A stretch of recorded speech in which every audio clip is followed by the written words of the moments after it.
Pues cuando Eduardo me invitó a hacer a dar una plática, a compartir una plática con ustedes en este, en este cierre, pensaba como que, o sea, como que sí, como en algo que pudiera ser relevante en términos o algo que pudiera ser, o sea, interesante para ustedes, pero también importante en términos sociales y políticos de lo que estamos viviendo en México, y al mismo tiempo algo que nos hiciera pensar sobre la escritura, cómo y para qué, ¿no? Em, Hay muchas preguntas que vamos a compartir en este ratito, que son preguntas a las que he ido enfrentándome a lo largo de estos ya casi 20 años como reportera, que tiene que ver con la representación en general, ¿no? Es decir, o sea, como por qué hacemos el trabajo de escritura. Y sé que es una pregunta que a lo mejor se mira desde distintos lugares o se enfrenta desde distintos lugares cuando la asumimos como periodistas o cuando la asumimos como escritores de no ficción o cuando la asumimos como escritores de ficción.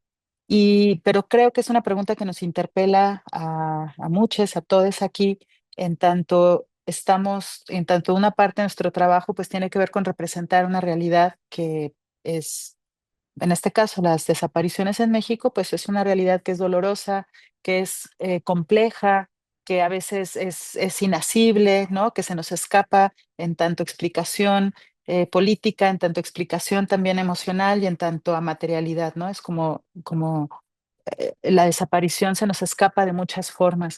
Y a lo largo, a pesar de eso, a pesar de que es compleja, a pesar de que la desaparición es algo que no está, por decirlo de alguna manera, al mismo tiempo hay muchos esfuerzos por representar a esas ausencias, ¿no? Y yo quería hacer un recorrido de algunos trabajos de algunas compañeras y de algunas familias que han hecho un esfuerzo en estos. Estaba revisando en mi cuaderno, espérenme un segundo. Bueno, pero en estos ya más de 10 años, sí, el primer ejemplo que vamos a ver es del año 2013. Entonces ya en estos 12 años de pensar en México desde distintos frentes cómo representar algo que aparentemente no es representable, que es la ausencia o las personas ausentes y desaparecidas.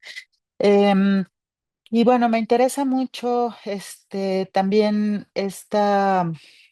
hablar sobre la representación porque, y esto es algo que no está en la presentación en sí, pero que me gustaría que lo compartiéramos después en la charla.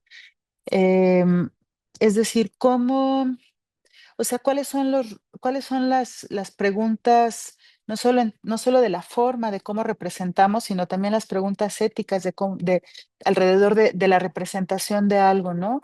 ¿Qué significa que un trabajo sobre desapariciones se vea en un periódico, por ejemplo? ¿Qué significa que se vea en un libro? ¿Qué significa que aparezca en un catálogo de una plataforma mezclada con un montón de otros trabajos sobre entretenimiento, ¿no? Entonces, me gustaría mucho que la siguiente parte pensáramos en esas preguntas y que a partir de lo que compartamos aquí, todos, con nuestra propia experiencia, pues podamos encontrarnos, no respuestas fijas sobre qué y cómo escribir a los desaparecidos, sino al menos unos lineamientos de en qué fijarnos cuando estamos escribiendo sobre las desapariciones, ¿no? En qué poner atención cuando estamos escribiendo, cuáles son las preguntas que nos ayudarían a tomar decisiones éticas y estéticas sobre la escritura alrededor de las desapariciones de personas. Y bueno, pues muchas gracias por ayudarme a proyectar es una presentación muy sencilla, en realidad la hice porque quería compartirles algunas imágenes de los materiales que traigo y que, y que muchos de ellos están descargables en internet, ¿no? Entonces también, si quieren, esos lo podemos les puedo decir en dónde encontrarlos, pero la gran mayoría se pueden descargar en internet. También decir que elegí algunos, pero obviamente no son todos los trabajos que se han hecho para representar a las personas desaparecidas. Casi no todos son de escritura de texto. Hay algunos que tienen que ver con la fotografía, pero dejé varios trabajos fuera. Estos no son como ni los más importantes ni los únicos, sino es una Son trabajos que yo conozco y que sé más o menos cómo fue su hechura y que por eso me atrevo como a compartirles en tanto a pensarlos, ¿no? Al final podemos hablar de otros ejemplos también que no estén y que merece la pena que se retomen. Em, bueno, si quieres, bueno, puedes pasar la siguiente, ¿cómo se llama esto? Del PowerPoint. Eso. Digo PowerPoint y siento que estoy hablando como de hace 20 años atrás, pero sí del PowerPoint. Bueno, pues esta es una representación desde el periodismo, pero bueno, es poco periodística, como en el sentido estricto. Si quieres darle a la siguiente, por favor. Y bueno, este es un proyecto, el primero con el que quería comenzar. Este es un proyecto que hizo Mónica González. Mónica González es una querida amiga y también es fotógrafa. Bueno, es un montón de cosas. Es amiga, es fotógrafa, participa en un montón de proyectos transmedia. Y ella en el año 2011 más o menos empezó con este proyecto que se llama Geografía del Dolor. Y quería empezar con este porque creo que este proyecto es muy relevante, en tanto fue uno de los primeros proyectos en México que pensaron cómo hablar de las desapariciones y cómo representar las desapariciones. Mónica fue reportera. Mónica acompañó en el año 2011 eh, a lo largo del país la caravana por la paz con justicia y dignidad que encabezó Javier Sicilia después del homicidio de su hijo Juan Francisco. Y durante el recorrido, durante el recorrido, quienes fuimos como reporteros a esa cobertura, una de las cosas que fue sí, que se nos reveló en ese viaje fue saber que existían las desapariciones, ¿no? O saber cuál era la dimensión de las desapariciones. Más o menos recordemos que en el año 2010 Felipe Calderón lanza la militarización del país, hace la militarización de la seguridad pública del país. Todavía no nos ponemos de acuerdo de cómo llamarle a ese momento que arranca de alguna forma en el 2006, si militarización, si guerra contra los ciudadanos, si guerra contra el narco, en fin, pero a partir de ese momento que se disparan la violencia tanto criminal como estatal, empieza la prensa registra los asesinatos de personas, ¿no? Y, y la caravana del movimiento por la paz con justicia y dignidad justo se gesta en el homicidio de Juan Francisco y de sus amigos y de dos familiares más que estaban ahí presentes, dos familiares de unos de los amigos de Juan Francisco en Cuernavaca, Morelos. Y pero no fueron los asesinatos lo que se nos revela como con tanta vehemencia en la marcha, en la caravana, sino que es las desapariciones. Desde que salimos de la Ciudad de México, en una de las primeras paradas, Michoacán, eh, a- en el templete de Michoacán, de Morelia, Michoacán, se sube María Herrera, una señora, y de repente dice, estoy buscando a 4 hijos que tengo desaparecidos, ¿no? Y ese sería el inicio como de una serie de muchas familias que van saliendo a lo largo del país, a lo largo de la carretera, van saliendo en las plazas, en las carreteras con las fotos de sus desaparecidos. Y para nosotros fue como empezar a darnos cuenta que eso que se decía en algunos lugares, por ejemplo, en Coahuila, por ejemplo, en Sinaloa, por ejemplo, en Chihuahua, en realidad era una realidad mucho más, era una realidad como que abarcaba muchos más lugares y a más personas y no estábamos sabiendo cómo nombrarla, ¿no? Entonces, en ese recorrido, en esa caravana, se nos revelan las desapariciones en el país. No, se nos pone de frente el no saber si están, que no están vivos, pero que tampoco están, o sea, que no sabemos dónde están, pero tampoco están muertos, pero tampoco sabemos si están vivos, y se abre como ese espacio fantasmagórico, inasible, que es la desaparición. Y en ese recorrido, Mónica comienza a hacer una documentación de esas desapariciones, y si quieres bajarle a la siguiente Slide, sí, bueno. Este es un fragmento de un texto que escribió para la presentación de este libro, de la geografía del dolor. El texto lo escribió Marcela Turati y habla un poco de cómo fue, sí, de cómo fuimos como encontrando o entendiendo conforme nos iban saliendo al paso las familias con los desaparecidos, ¿no? Em, y bueno, la siguiente, por favor. Ok, en- el, el trabajo de Mónica, y por eso se llama Geografía del Dolor, está basado en la representación de las desapariciones a partir de postales turísticas que se regalan o que se solían como regalar como un souvenir, ¿no? Mónica dice, en Morelia abro mi correo para mandar mis fotos del primer punto de la caravana hacia el norte y veo que me piden una dirección postal y le cuento que México es un desastre. Ahí empieza la idea, ¿no? Fui a comprar unas postales, le pido a la gente, a una chica que tenía una hermana periodista desaparecida, que me escribiera qué había pasado, que ella escribiera su nombre como si se le estuviera mandando la postal, que relatara lo que pasó y algo, una frase que no le hubiera podido decir nunca, que le hubiera gustado decirle. Y así Mónica hizo este trabajo, ¿no? Me acuerdo mucho que de pronto estábamos en la plaza escuchando las charlas, sí, escuchando en el templete las historias sobre desaparición y Mónica se escapaba, se metía a alguna tienda, se metía a algún Sambor, se metía a algún lugar en donde encontraba y llegaba con un paquete de postales de ese lugar en el que estábamos, ¿no? Así fue hasta El Paso, Texas. Buscaba a la gente que subía cada día al templete a dar su historia, las escuchaba y cuando bajaban les pedía que me dejaran tomarles una foto con la foto de su familiar y que me llenaran la historia en el remitente de las postales. Y esto que cuenta ella a continuación me parece bien relevante en tanto la representación. Las postales más fuertes en esa caravana fueron las dos. Una es la de un niño que su papá había sido asesinado y lo habían envuelto en una cobija y su cuerpo lo habían tirado en la carretera. Y la de Juan Fraire, que le escribe a su mamá Marisela Escobedo, que había sido asesinada. La historia de Marisela, yo creo que varios de ustedes la conocen. Y bueno, en la segunda caravana hay muchos más temas sociales, además de los asesinatos y las desapariciones.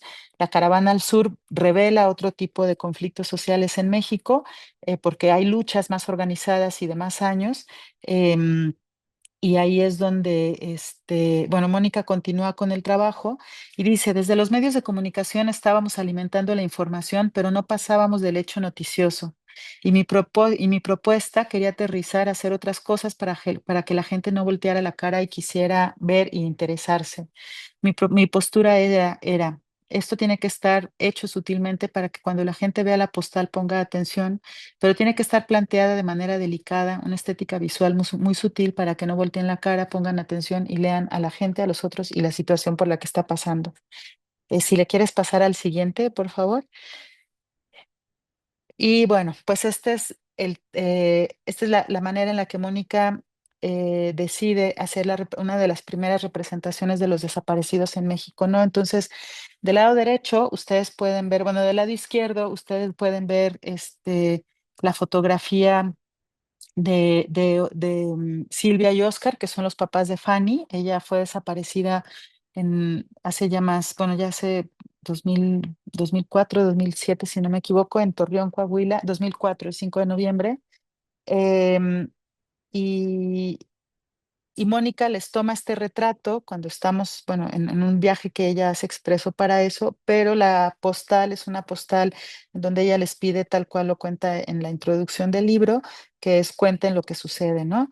Y bueno, el 5 de noviembre desaparece Fanny a los 16 años, entonces ya son 8 años, 2 meses, 13 días que no sabemos de ella, ahora tendrá 24 años, ella no sabe que ya es tía y no sabe, ¿no? Y bueno, te extrañamos tanto que vivimos solo por ti, que día a día te buscamos, no sabemos dónde estás, enana, dónde estás, nos falta el aire sin ti y no descansaremos hasta encontrarte, ¿no? Papá Oscar, mamá Silvia, Cris y Michelle y Renata.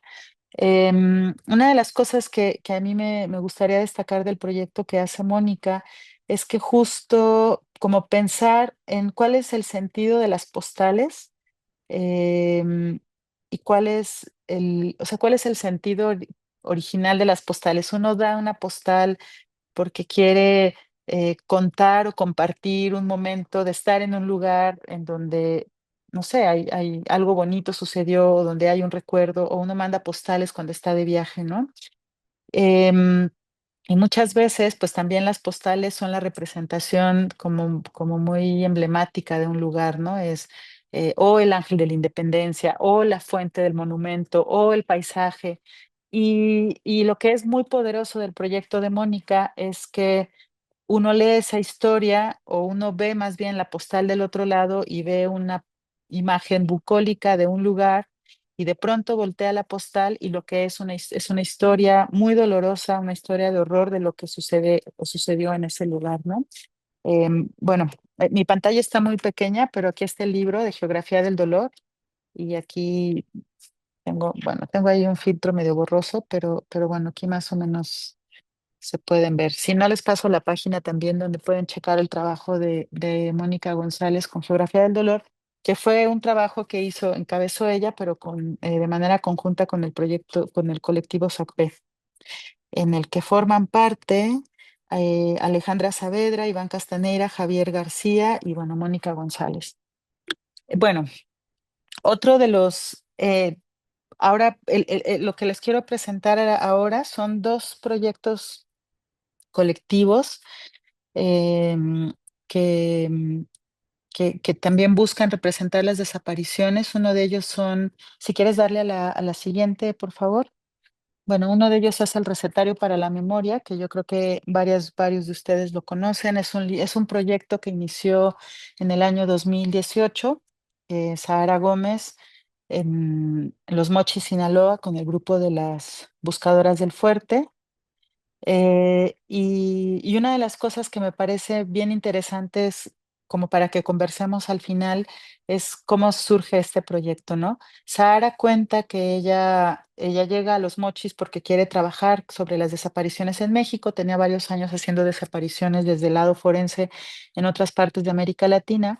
Y cuando llega a Los Mochis, se queda un tiempo con las familias de las rastreadoras del fuerte y de pronto se da cuenta que o sea, ella atestigua por esa presencia, ella puede atestiguar que durante mucho tiempo los periodistas, los activistas, los estudiantes de tesis que iban a hacer sus tesis, incluso las personas que hacían cine, que iban a entrevistar a las familias, siempre preguntábamos lo mismo, ¿no? Y no solo se da cuenta que siempre preguntamos lo mismo, sino que también se da cuenta que las familias siempre responden lo mismo, ¿no? Es decir, que ante preguntas ya muy obvias o poco sorpresivas, también las familias se habían construido un relato que respondía a lo que se imaginaban que la gente quería saber de ellas, ¿no? Entonces, Sahara se da cuenta y gracias a la presencia, creo que eso es muy importante ponerlo sobre la mesa. De estas cosas no nos damos cuenta si solo vamos un par de ratitos. Hay veces que no se puede permanecer y también hay trabajos muy respetuosos que se hacen por pequeños momentos. No quiero con esto decir que siempre tengamos que estar ahí todo el tiempo eh, porque, porque las condiciones de trabajo de las personas son muy distintas. Pero bueno, la presencia a ella le permite darse cuenta de unas respuestas ya muy automatizadas y a partir de eso ella se pregunta, bueno, entonces, ¿qué quiero contar, no? Si siempre se está preguntando lo mismo y las familias de los desaparecidos también responden lo mismo a esas preguntas, ¿cómo qué podemos hacer para seguir pensando en formas de hablar de la desaparición y que alumbren otros lugares, ¿no? Y justo por esa presencia y por estar de manera cotidiana con ellas y por quedarse en casa de algunas de ellas, pues es que empieza como a surgir el tema de la cocinada y Sara les propone hacer o cocinar el platillo favorito de las personas desaparecidas, ¿no? El proyecto se presenta, ella creo que lo inicia en el 2018, el libro de los mochis se presenta en el 2020, si no me equivoco, en plena pandemia, y a partir de que la gente ve ese libro, Alejandra del colectivo Buscadoras Guanajuato busca a Sara y le dice, oye, me interesó mucho el proyecto que hiciste allá, vengan a hacerlo a Guanajuato, ¿no? Entonces, a partir de eso, Sara nos convoca a Clarisa Moura y a mí y a otras instituciones como la Ibero de León, el Artículo 19 y la Red de Periodistas de a Pie para trabajar el proyecto en Guanajuato. En el primer libro hay alrededor de veintitantas recetas. En el segundo libro, porque son solo de un colectivo, en el segundo libro, que es este, el recetario de Guanajuato, hay casi 80 recetas de 13 colectivos distintos de todo el estado, ¿no? Em, y bueno, si quieres pasar a la siguiente, y bueno, en realidad es un libro muy sencillo, realmente es un recetario, y ahí se puede ver, ¿no? María Elena Rodríguez de Acámbaro, ella es quien cocina las quesadillas de flor de calabaza para Adán, ¿no? Y bueno, ahí están los ingredientes, ahí está el procedimiento y abajo está la fotografía de Adán. Adán fue desaparecido el 25 de agosto del 2019, tenía 30 años y su cuerpo fue encontrado 16 meses después. Su madre, María Elena, acompaña ahora a otras mujeres a encontrar a sus amores en homenaje a Adán. Em, bueno,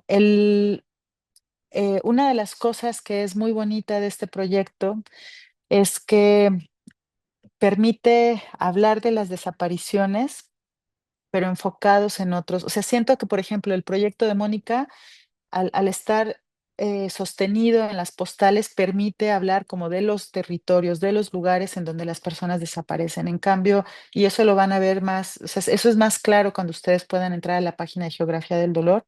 Y el proyecto del recetario permite hablar de las desapariciones desde otra cosa que es muy cotidiana, que es la comida y que todos cocinamos y que todas, todos tenemos un platillo favorito y seguramente todas, todos hemos cocinado para alguien más. Y seguramente cuando hemos visto el recetario hemos pensado qué cocinarían para mí si un día ya no estoy, ¿no? Y lo que es poderoso de este proyecto es como la sencillez de algo tan obvio y tan cotidiano, pero al mismo tiempo la capacidad de convocarnos desde distintos lugares.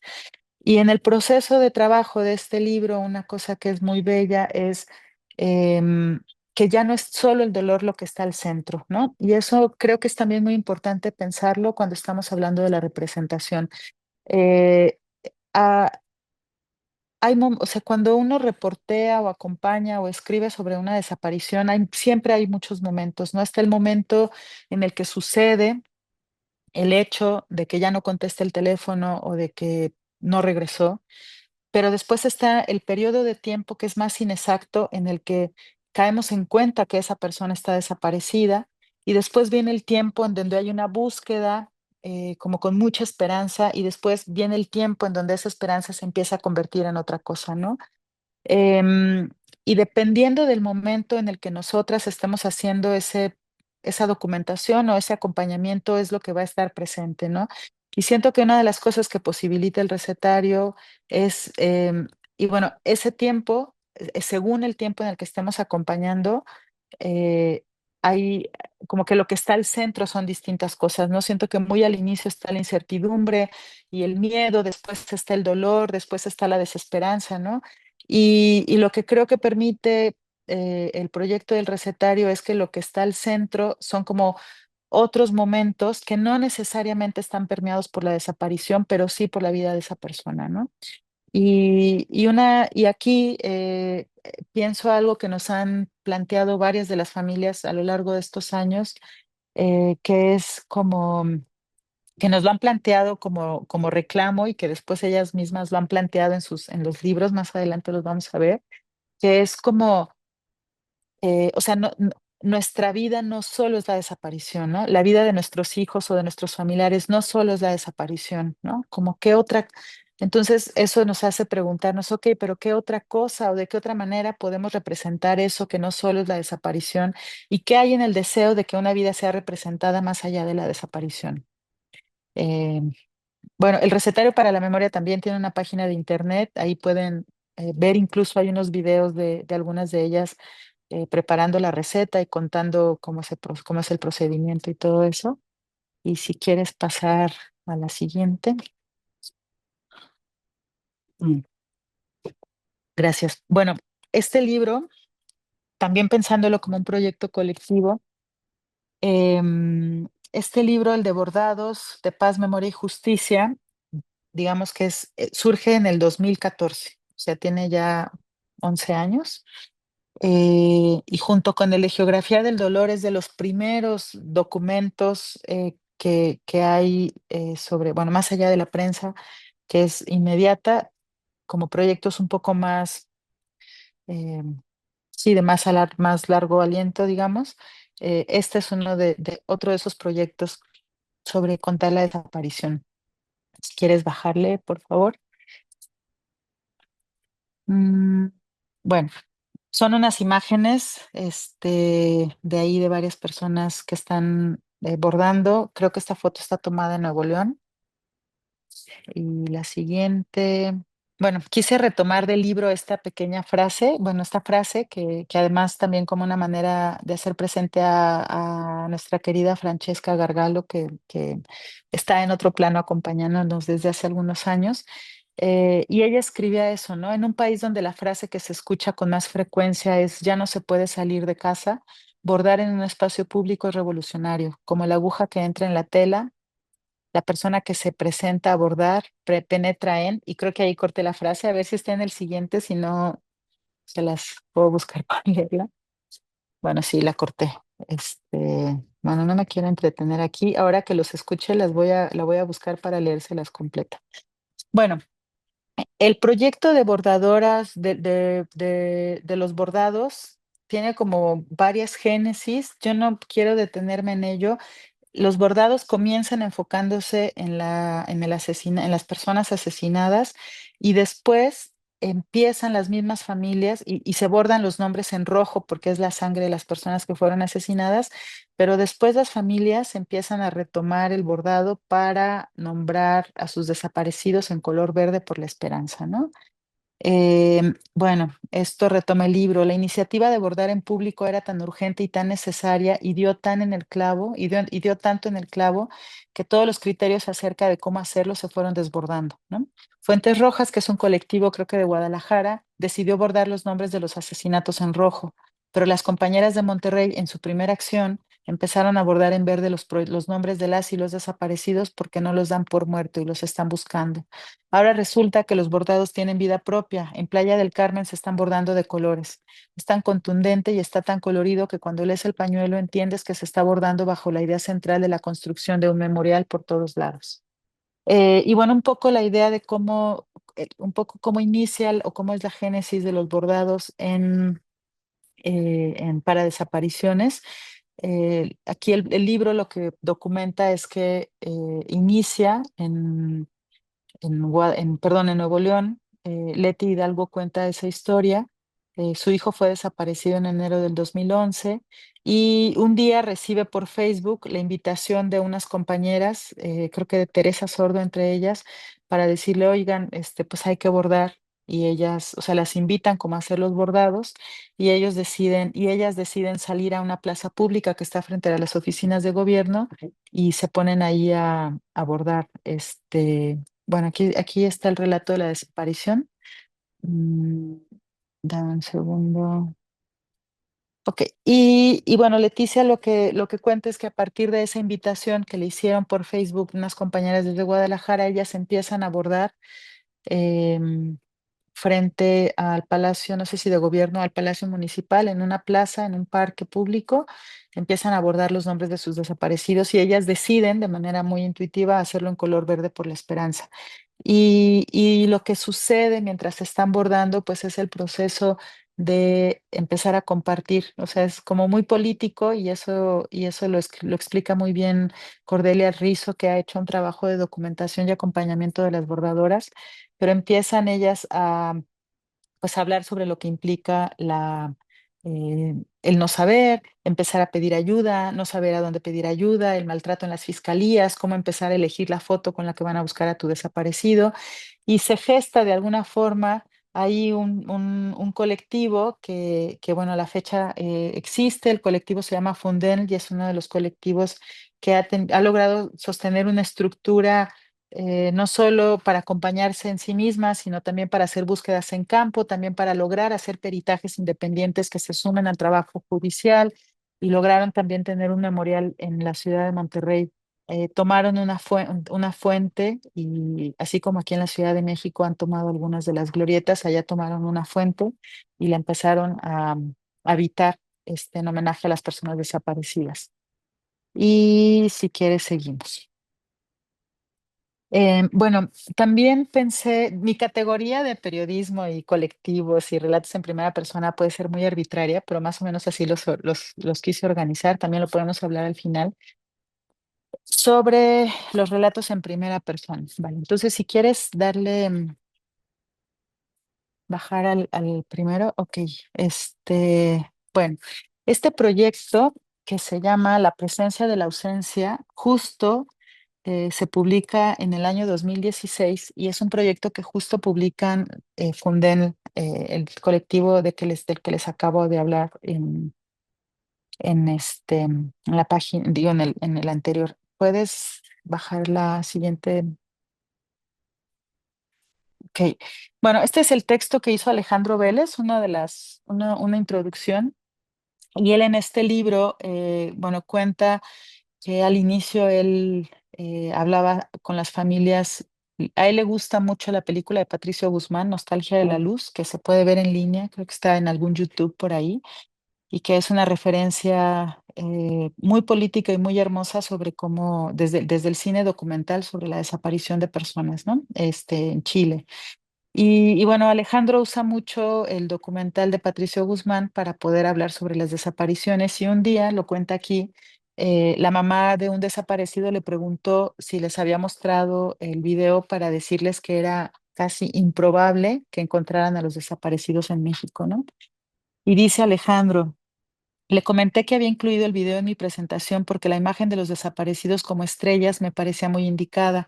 Primero, porque la luz de los desaparecidos es como las estrellas, aunque no se hayan extinguido, siguen adornando nuestro cielo. Y en segundo lugar, porque están ahí todas las noches, aunque a veces las nubes nos evitan verlas. También le mencioné que es una pena que mucha gente no esté acostumbrada a escudriñar el cielo y prefiera caminar con la cabeza gacha. Finalmente, le expliqué que consideraba que los familiares son esos astrónomos o buscadores de estrellas que de día o de noche siguen tratando de localizar de dónde proviene ese brillo, ¿no?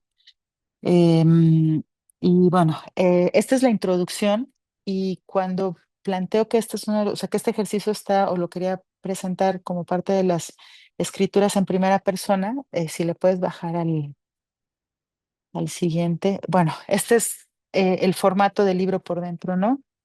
Entonces, esta es la historia de Brenda Damaris, que la escribió Julio, em, que es un acompañante, y la escribió Juani Solís, que es la mamá de Brenda Damaris, ¿no?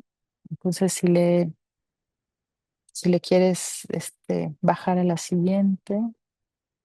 Ay, Dios, espérame, aquí está. Bueno, en este texto que presenta, este es el interior del libro, cada una de las historias que están ahí está estructurada más o menos así, está la presentación de quién escribe y después hay un relato escrito por las dos personas en primera persona y después pues hay una como colección de fotografías arriba. Aquí está la de Brenda, el día de su boda, y abajo es la foto de la familia de Brenda con algunos acompañantes del colectivo durante una exhumación en el Panteón de Nuevo León, no recuerdo el nombre del municipio, en el que se exhumaron los restos con peritos independientes para comprobar que el cuerpo que le entregaron a la familia era el cuerpo de Damaris, ¿no?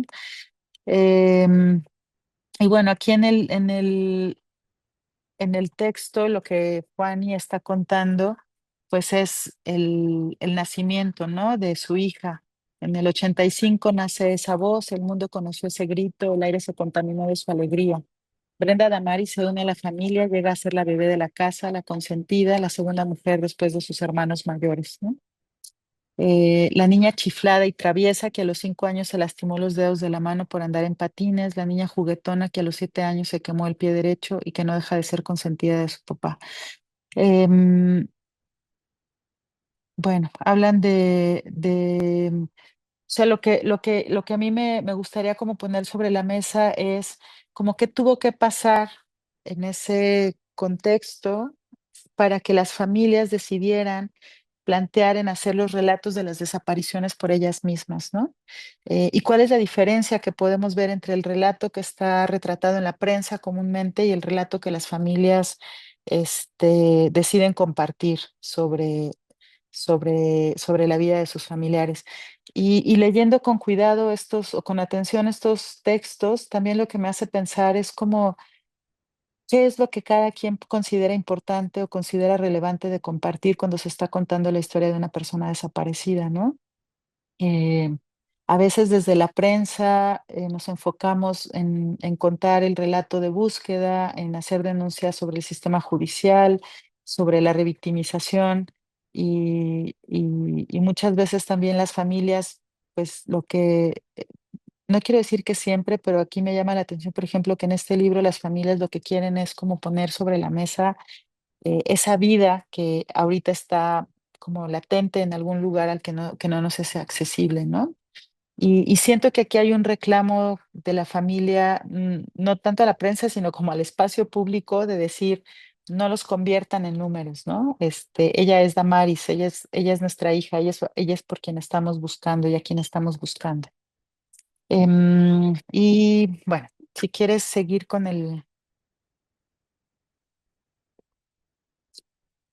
Gracias. Bueno, el siguiente proyecto se llama Memoria de un corazón ausente, historias de vida, y este se publicó en el año 2018 y lo coordina Jorge Verástegui González, que él es abogado, pero también él es buscador él busca a dos de sus familiares desaparecidos en Coahuila. ¿Quieres poner la siguiente? Bueno, una de las cosas que es muy relevante en el trabajo y en el deseo de Jorge de convocar a este libro es que aquí hay un reclamo explícito sobre la búsqueda en vida, ¿no? Y de nuevo, este es un libro que está escrito en primera persona por las familias. Em, hay, hay quien coordina, hay quien intermedia, hay quien edita los textos, pero en principio son las familias las que están contando su relato. Y aquí a mí me interesaba compartirles como el deseo de Jorge de poner algo sobre la mesa, que es la búsqueda en vida. Y yo recuerdo que alguna vez platicando con Jorge y con Leti, Jorge decía, nosotros buscamos vida, la frase era algo así como nosotros buscamos vida, no sabemos si la de ellos o la de nosotros, ¿no? Y aquí en esta introducción del libro se explica un poco más esa frase.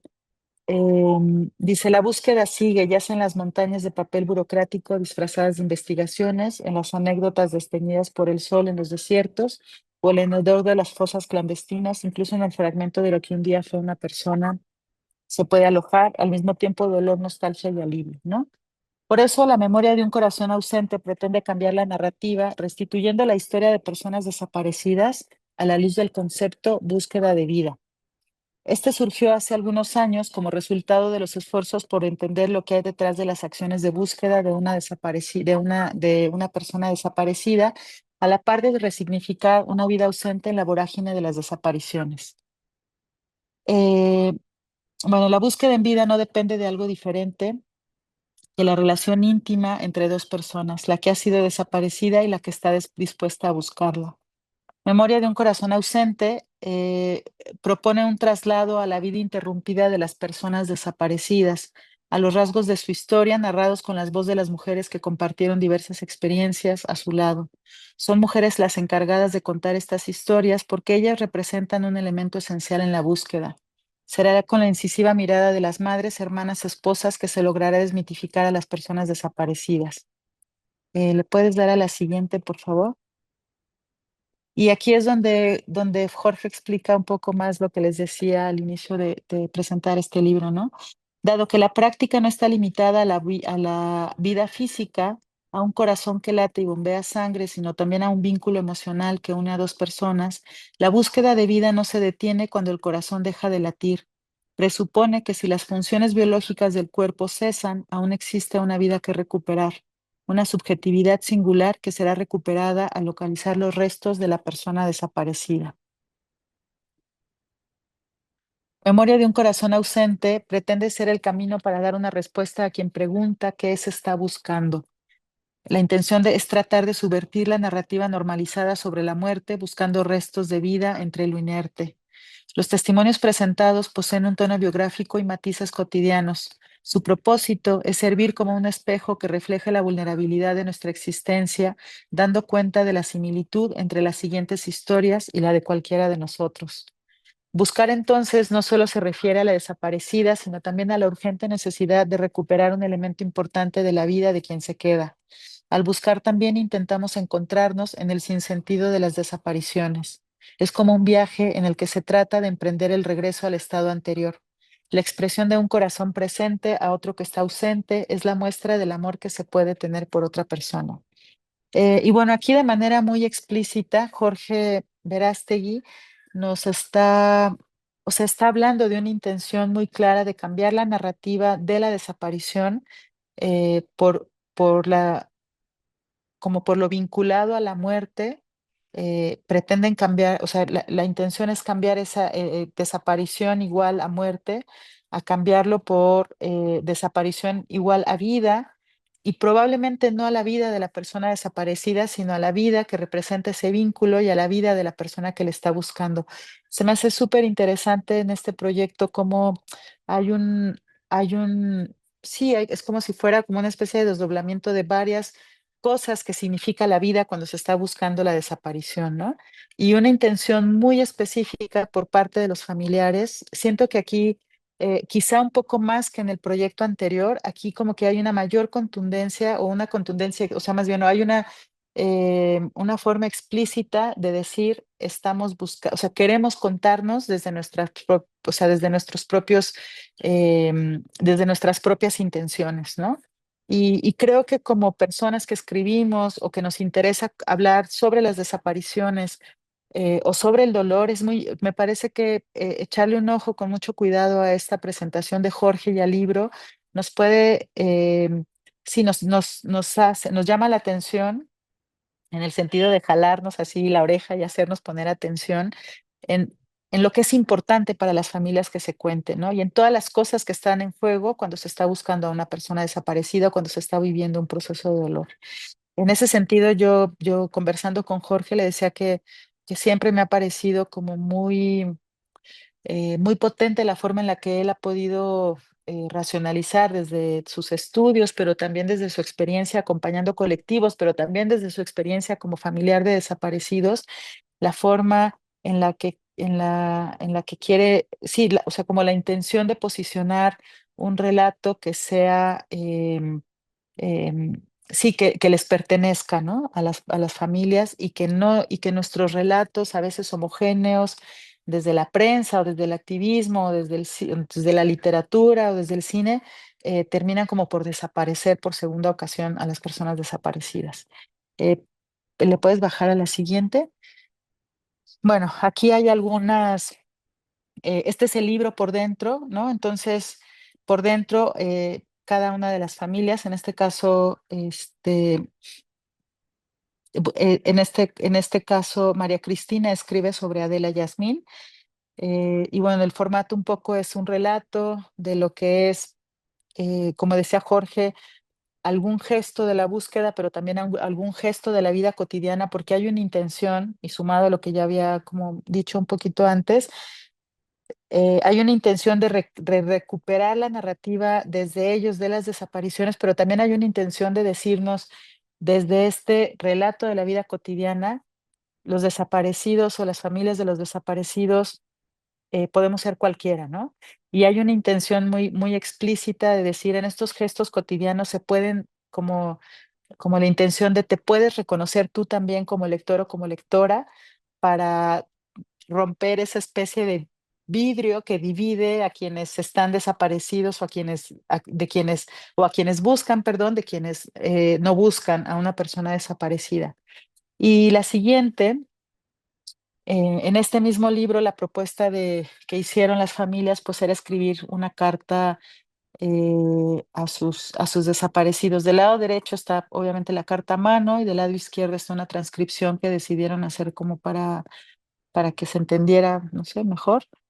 Y bueno, aquí yo quería rescatar de esta carta que le escribe María Cristina a su hija Yasmín, es esta parte en donde dice, también quiero que sepas que ya eres tía de un niño muy hermoso que te quiere conocer, ¿no? Y tus tíos también, bueno, esa parte de ya eres tía de un niño muy hermoso que te quiere conocer, pues no sé, me hace pensar en cómo brutalmente la vida continúa mientras se está buscando a una persona desaparecida, ¿no?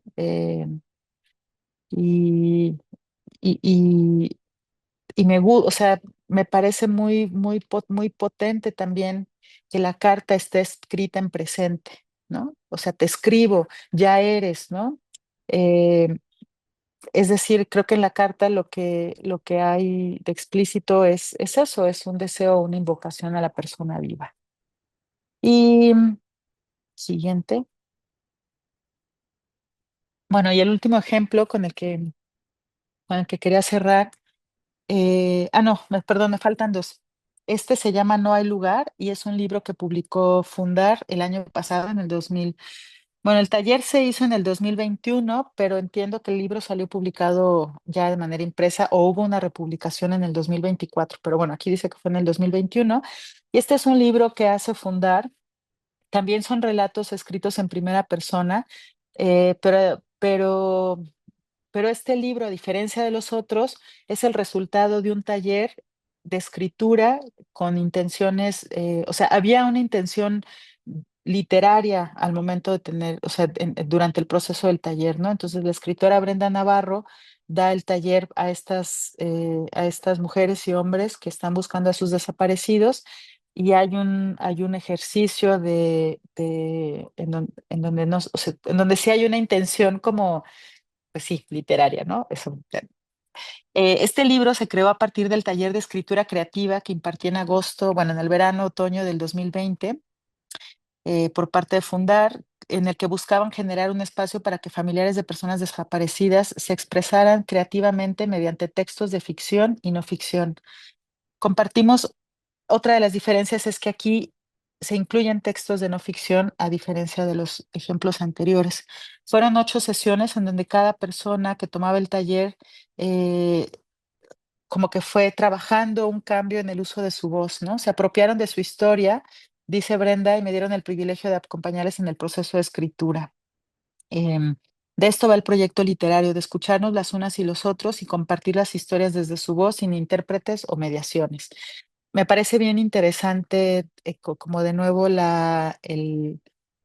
eh, como la intención de la no mediación, ¿no? Entonces, como periodista, que mi oficio es ser mediadora de alguna forma, me hace pensar mucho en a qué responde o a qué se debe los varios ejercicios de que se cuente una historia sin mediación, ¿no? Y creo que a quienes somos mediadores de muchas formas, desde el periodismo, desde la literatura, eh, creo que es una pregunta que nos debería llamar la atención de, sí, no necesariamente porque nuestra mediación esté mal, pero sí creo que es una pregunta que nos debería llamar la atención de qué es lo que se está, o sea, qué es lo que se está buscando cuando se desea una escritura sin mediación, ¿no?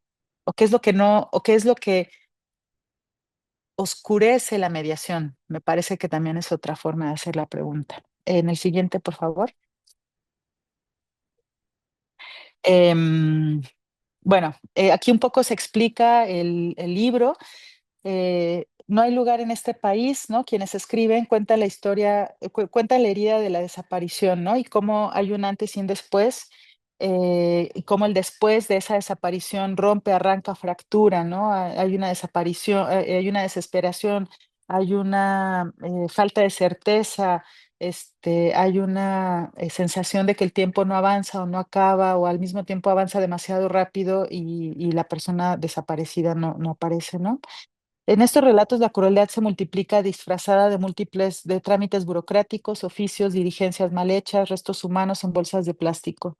Es posible hablar de la guerra cuando el lenguaje también ha sido devastado por la crueldad que desgarra lo que hace una vida vivible. ¿Quién recuerda el día en el que las y los muertos empezaron a hacer noticia y luego estadística y luego nada? ¿Alguien puede decirnos cómo fue que el verbo desaparecer dejó de hablar de dinosaurios? Y bueno, recordando a Sara Uribe, ¿no? Dejó de ser un juego, el verbo desaparecer dejó de estar relacionado a los magos. ¿Dónde quedó aquel mundo en el que las palabras podían acompañar la vida y la muerte? ¿Hay un lugar en este país para lo que hemos perdido? ¿Es posible hacer un lugar con las palabras para quienes nos hacen falta, para quienes les buscan, para todas y todos? No hay un lugar en este país, desafía el silenciamiento y nombra el horror que de tan cotidiano se nos ha vuelto visible. Em, bueno, voy a apagar tantito mi cámara porque quiero leerles un fragmento de ese libro que no está aquí, que lo tengo en mi teléfono. Pues todos estos se pueden descargar. Eh, Aquí está. Bueno, uno de los primeros relatos de este trabajo, si quieres pasar al siguiente, y mientras yo les leo, bueno, aquí hay una cita muy bella que dice, em, del libro El color de la leche. Este es mi libro y estoy escribiéndolo con mi propia mano, ¿no? Bueno, este es el primer relato eh, que escribe Bárbara. Penélope se casó y tuvo 3 hijos, 2 niñas y un niño. En un principio toda su familia vivía en nuestra casa, con mi esposo y conmigo. Mi hija trabajaba en un banco y parecía que estaba todo bien, pero luego empezó a salir con amigas y llegaba tarde.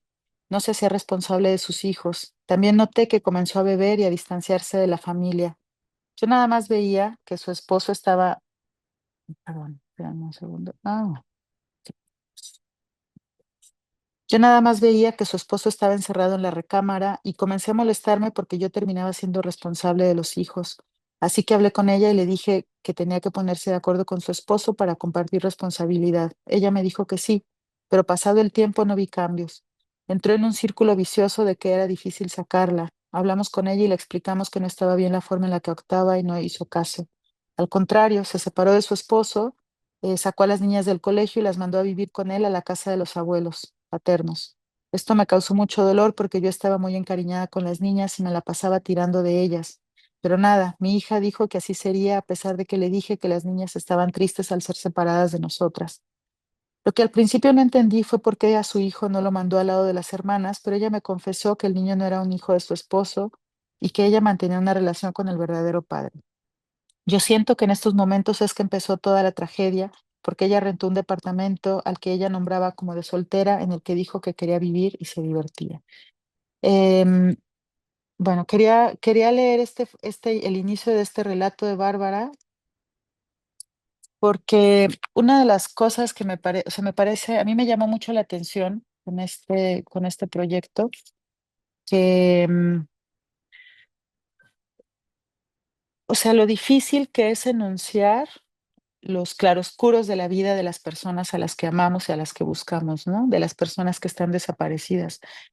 Y algo que yo me he preguntado mucho en estos años de reportera es que, o sea, como que siento que algunas veces tenemos o sea, en un país con tanta impunidad, tenemos la sensación que la manera o la única manera o una de las pocas maneras en las que se les puede hacer justicia a estas familias es a través de nuestro trabajo, o sea, de la escritura, ¿no? O sea, la escritura puede ser una forma de hacer algo de justicia, aunque no quisiera usar esa palabra porque es muy grande, pero algo de reparación, no lo sé.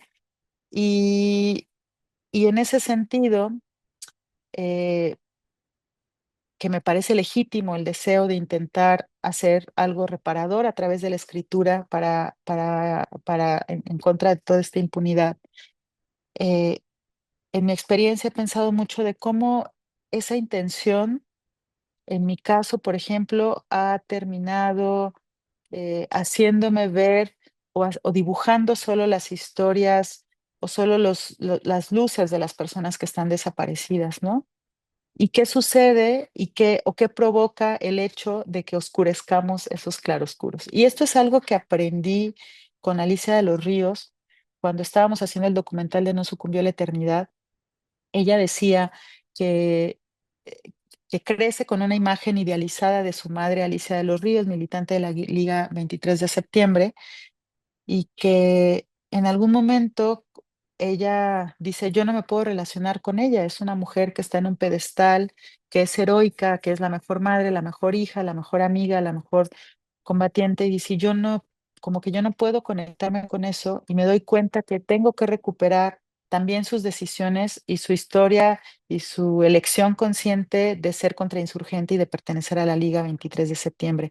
En ese entonces, Alicia explicaba que esta reivindicación, eh, o las familias tardaron mucho en hacer esta reivindicación porque al hacerla era como si se justificara que el Estado las hubiera desaparecido, ¿no? Entonces ella dice que tiene que reivindicar esta parte de su madre que ha sido oscurecida, porque si no ella estaría desapareciéndola por segunda ocasión, ¿no? Entonces, como que a través de como que eso que dijo Alicia a mí me dejó pensando mucho en cómo la representación solo de las luces de las personas que están desaparecidas, con una intención muy que yo reivindico, que tiene que ver con el deseo de reparar algo a partir de la escritura, como pensar el cuál es el efecto que también tiene, ¿no? O sea, como qué otra cosa está haciendo esa escritura cuando ilumina de esta manera o solo de esta manera la vida de las personas desaparecidas, no porque a fuerzas quiera encontrar el sentido negativo de las personas, sino también porque sí, porque de qué manera al relatar solo estas historias, también desde el periodismo, es una pregunta que me hago a mí misma, legitimamos entonces que solo podemos reivindicar la vida de las víctimas, no sé, perfectas, por decirlo, o impolutas, ¿no? Em, y bueno, son preguntas que a mí se me han puesto de frente a lo largo de estos años de chamba, justo como conversando con las familias, como leyendo los trabajos que hacen, como escuchando las interpelaciones que nos hacen, como viendo sus intenciones en sus escrituras propias. Y a mí me llama mucho la atención, entre varias cosas de este libro, de No hay un lugar en este país, de como de cuál fue el proceso o por el cual, o cuál fue el deseo de las familias de también acceder a estos otros relatos, ¿no? Que generalmente en la prensa al menos se oscurecen. Bueno, y el siguiente ya ahora sí, con el cual cerraría, este es un libro que ¿le puedes pasar al siguiente, por favor?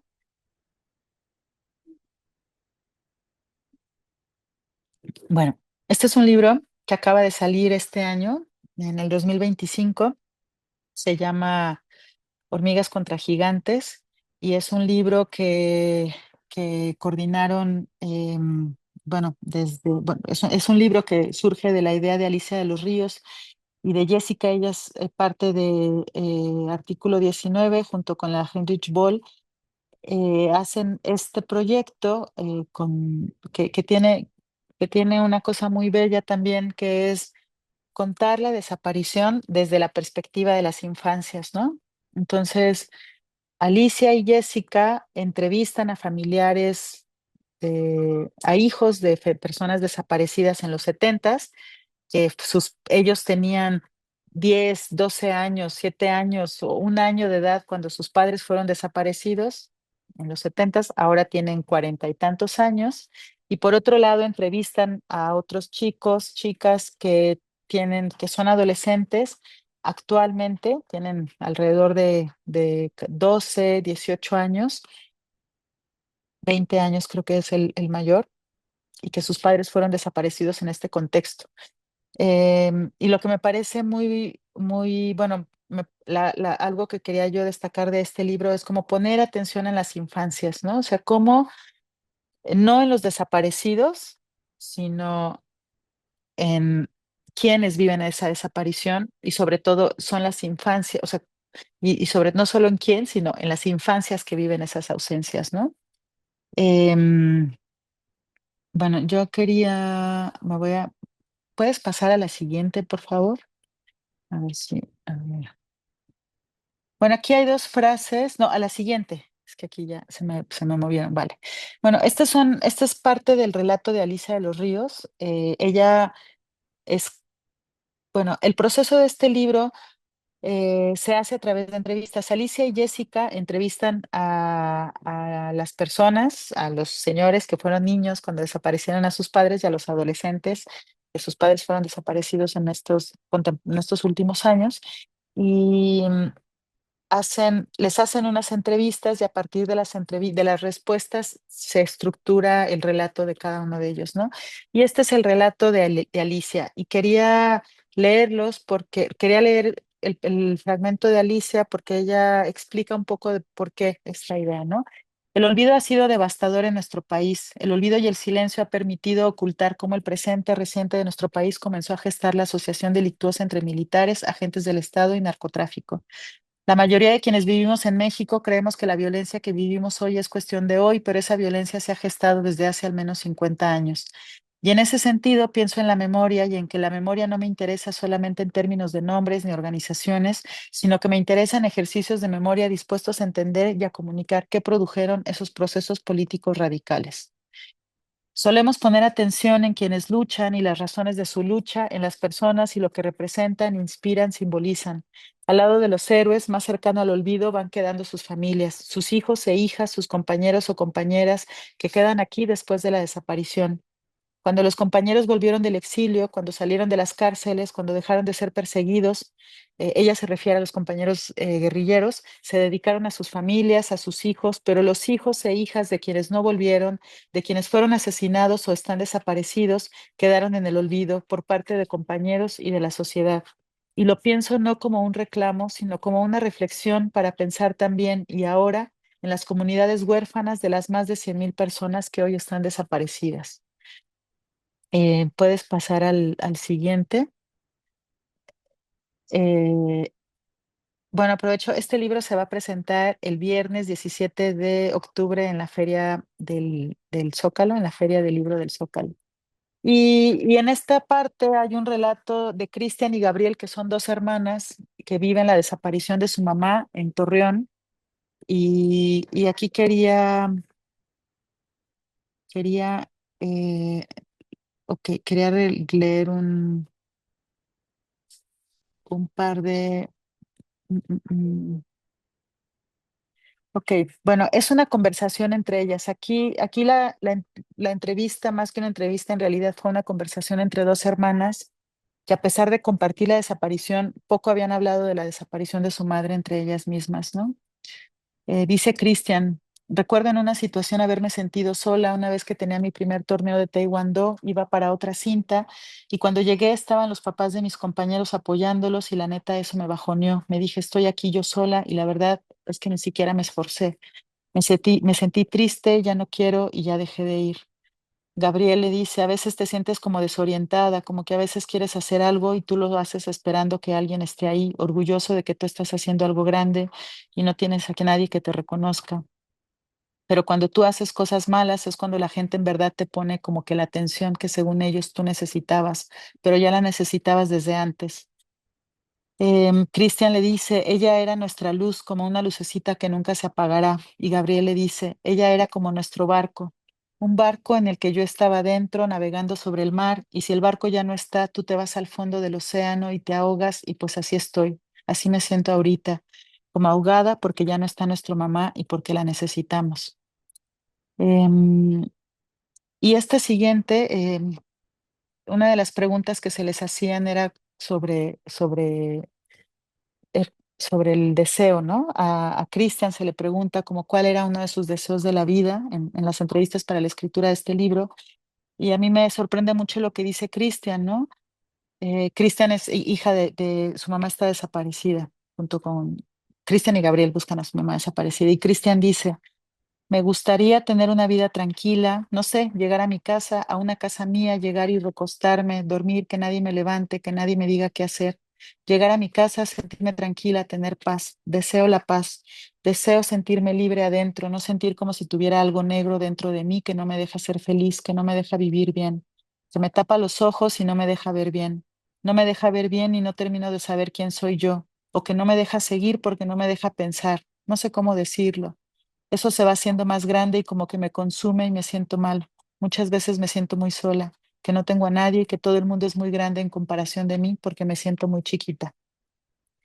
Y bueno, me parece, por ejemplo, que una de las cosas que a mí me interesaba compartirles dentro del libro de Hormigas entre Gigantes, del relato de Cristian. Si quieres, pásalo al anterior, por favor, es que todavía no acababa y ahorita ya vamos a cerrar con las preguntas. Em, es que sí, o sea, me parece que es bien importante la forma en la que Cristian y Gabriel y en general todas las personas del libro a partir de las preguntas que les hicieron Alicia y Jessica como autoras, coautoras, digamos, o como mediums para que este libro saliera a la luz, tiene que ver con como con no asumir cuál es el deseo de quienes buscan, ¿no? Y pensar que también ahí hay un montón de cosas que podemos explorar y también pensar en cómo ese deseo cambia de una generación a otra, ¿no? Em, y a mí me sorprende mucho, por ejemplo, que ante la pregunta de qué te gustaría o qué piensas o qué imaginas a tu futuro, Cristian dijo algo tan sencillo como decir, quiero sentir que tengo un lugar, ¿no? Em, y bueno, el título de este libro, Hormigas contra Gigantes, perdón, Hormigas entre Gigantes, es un título que sale justo de la entrevista de uno de los chicos que testimonia en este libro, porque él cuenta que cuando desaparece su papá, pues van a a las fiscalías y a los MPs, y lo que es muy interesante es que él, Jeb, se queja, o sea, su reclamo de sentirse como una hormiga entre gigantes no es solo a sentirse como perdido o ignorado entre las burocracias y entre los MPs y entre los fiscales y entre los políticos, sino también entre los adultos, es decir, entre sus propios adultos que le rodean, es decir, su mamá que busca a su esposo, pero también los compañeros de los colectivos, ¿no? Y me llama mucho la atención como la representación desde estas infancias o la similitud o la cercanía o no sé qué sé yo que podría haber entre el Estado y el mundo adulto visto desde los ojos de un niño que está buscando a un familiar desaparecido. Bueno, esto lo vamos a presentar pronto, así que están invitados en la Feria del Zócalo. Y ya el siguiente para cerrar. Bueno, pues eso, un poco lo que son, ni siquiera, o sea, no son grandes preguntas, pero sí son tres ideas que creo que vale la pena pensar después de compartirles estas distintas escrituras para ser presentes a los ausentes, que tiene que ver con eso, ¿no? O sea, cuáles son las distintas formas en las que son representadas, qué es lo que se representa cuando se están representando los desaparecidos, es decir, en qué se pone atención. Em, también pensaba, por ejemplo, sobre los relatos de ida y vuelta. En el ida y en el vuelta me refería como a quienes mediamos ante esta representación y quienes están compartiendo su testimonio. Y pensando de nuevo en la pregunta de por qué a veces, o sea, de por qué hay algunos libros que necesitan o que desean contarse en primera persona y hay una especie de cuestionamiento implícito a la mediación que hacemos como periodistas, por ejemplo, pensaba como una pregunta hacia nosotros que estamos en la escritura, que estamos en la escritura de muchas formas, o sea, ¿qué sí puede aportar nuestra mirada, ¿no? O sea, hace rato les invitaba a a que nos preguntáramos por qué o a qué responde esa necesidad de contar su historia sin una mediación.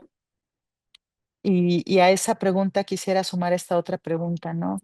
¿Qué puede aportar nuestra mirada mediadora, por decirle de alguna manera? Y pues muchas gracias por su tiempo y sobre todo muchas gracias a todas las personas que a lo largo de 10, 15 años han estado pensando de manera muy terca, de manera muy tenaz, imaginando con mucha curiosidad de qué manera podemos seguir hablando de las desapariciones, ¿no? De qué manera podemos seguir revitalizando el relato de las desapariciones, porque es importante seguir hablando de las desapariciones. Y si eso exige que imaginemos, que pensemos, que nos cuestionemos de la representación, lo vamos a hacer, ¿no? Y creo que el recorrido breve que hicimos de estas piezas, de estos libros, eh, de primera persona, colectivos, de fotografía, son eso, ¿no? Son como la evidencia de ese deseo de seguir hablando y de seguir proponiendo distintas formas de acercarnos a la desaparición. Muchas gracias. Muchas gracias a ti, Daniela. Este, no, pues, o sea, muy impactante todo el material que nos presentas. Y pues bueno, en realidad acá la provocación fue muy general, ¿no? Para Daniela, yo le dije que como, bueno, nos interesaba también como modo de wrap up después de todo este año de trabajo acá en el diplomado. este, pues nos interesaba conocer su perspectiva como creadora y como lectora pues, posibilidades de la escritura literaria de no ficción. Entonces, cuando propuso esto en específico, pues me pareció pues muy bueno y lo que acabamos de escuchar, pues también me deja pensando muchas cosas. Quiero abrir entonces el micrófono ahora para el grupo, comentarios, dudas bueno, que podamos iniciar la conversación. Yo también tengo unas preguntas, pero quisiera que empezaran ustedes. Tuvimos unos problemas técnicos en Facebook, entonces se transmitió un poco más tarde, pero después lo vamos a subir el video entero a YouTube. También si hay preguntas de aquel lado de Facebook Live, pues adelante. ¿Alguien se anima de acá del grupo?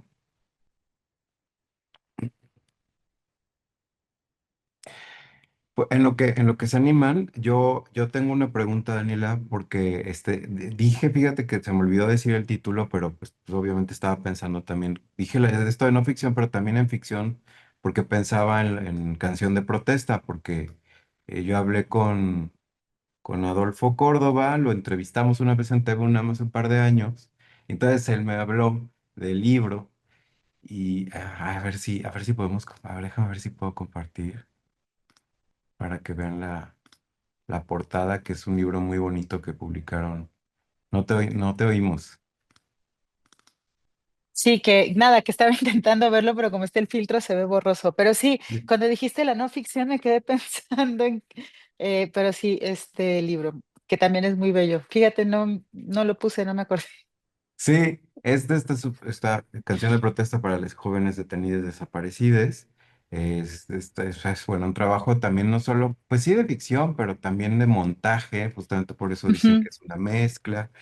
Este, mm, bueno, a mí me gustaría justamente ver eso porque, pues, me parece como también una salida también muy respetuosa y muy cercana y creo que muchas personas que escriben, o sea, quiero decir desde la no ficción, pero muchas personas que escriben ficción sobre el tema, creo que se enfrentan mucho a la pregunta de, ¿se vale estar inventando en el contexto de esto? ¿Qué tanto? ¿Cómo ser? ¿Cómo? Bueno, quizás sí, o sea, vaya, creo que la respuesta común suele ser sí, pero ¿de qué manera encarar ese reto de ser respetuoso a la hora de ficcionalizar acerca de esto? ¿Cómo le hiciste tú, por ejemplo, ahora cambiando de registro hacia la ficción?